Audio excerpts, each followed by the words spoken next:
Takeaway is that ECOWAS continues to focus on economic integration of the region. Our leaders have put in place measures that seek to promote economic integration. One such measure that I have spoken about is the ECOWAS trade liberalization scheme that is meant to support traders in the community to trade within the community. In other words, it is supposed to promote intra-community trade. They have also put in place the common external tariff, which is also meant to harmonize our dealings with external traders, with the third parties. All these seek to help the economic integration, but unfortunately, when we assess our performance so far, we have realized that the intra-regional trade remains very low, maximum 12% on average. And there are various reasons for the low level of intra-regional trade. One of the factors contributing to low intra-regional trade is, of course, supply-side constraints.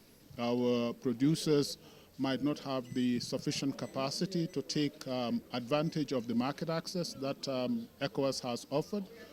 There is also the problem of non-tariff barriers. Non-tariff barriers include problems such as roadblocks, problems such as sanitary and phytosanitary measures that some countries may put in place, and of course administrative bottlenecks.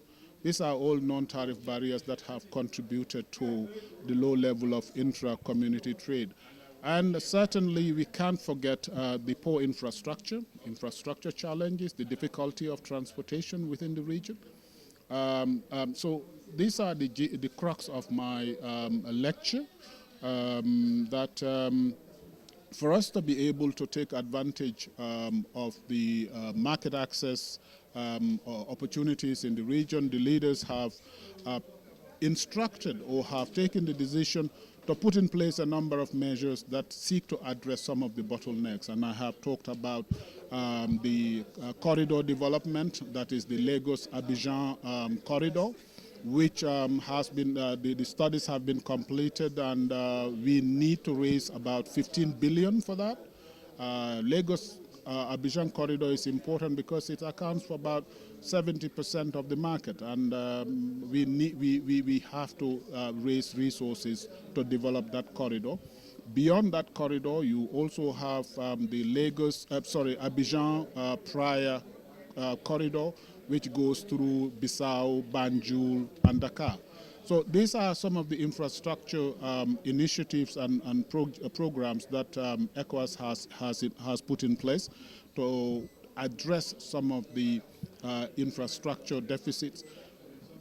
Beyond the roads, we also have the ECOWAS program on energy, and you know that all the countries are now interconnected in terms of energy, and we have the West African Power Pool in Cotonou, which has a new center that enables members of the community to trade electricity. So these are all initiatives our leaders have put in place to promote economic integration in the region. So this is the crux of my discussion with the retired Nigerian ambassadors, and I'm grateful for the opportunity they have given us. Okay, so 1 year is running very fast, looking at the junta's refusal to return back to the regional bloc. Tell us what you're doing to ensure that they are back, and what if they refuse to return? What becomes of ECOWAS? My lecture was on economic integration and democracy in the region. So you don't want to talk about it?